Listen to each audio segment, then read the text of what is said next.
In the heart of Whispering Grove, a mystical forest veiled in secrecy and wonder, there lived a young girl named Elara. With eyes as bright as the morning sun and a heart as wild as the forest itself, Elara was known throughout the land for her deep connection to nature.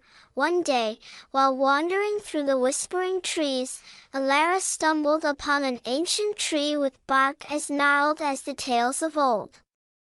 Enchanted by its presence, she reached out to touch its weathered trunk and heard a soft, melodic voice emanating from within.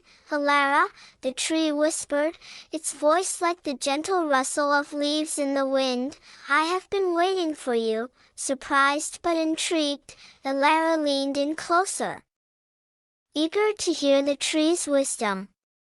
And so, the tree began to tell her a tale of ages past, of a time when the forest was alive with magic and wonder.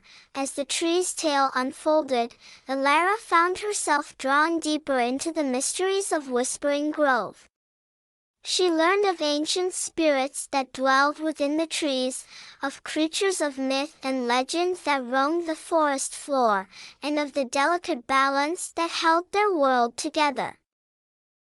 But as the tale reached its climax, Elara realized that Whispering Grove was in danger.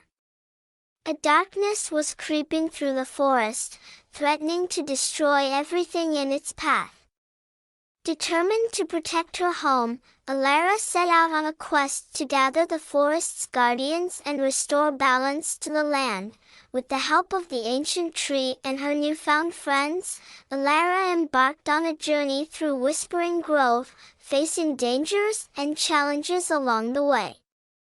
Together, they braved treacherous paths, battled fearsome creatures, and ultimately confronted the darkness that threatened their home. In the end, it was Elara's courage, compassion, and connection to the natural world that saved Whispering Grove. Through her bravery and determination, she proved that even the smallest among us can make a difference in the face of adversity. And so, as the sun set on Whispering Grove, Elara stood among the whispering trees, her heart filled with gratitude for the magic and wonder of her beloved home.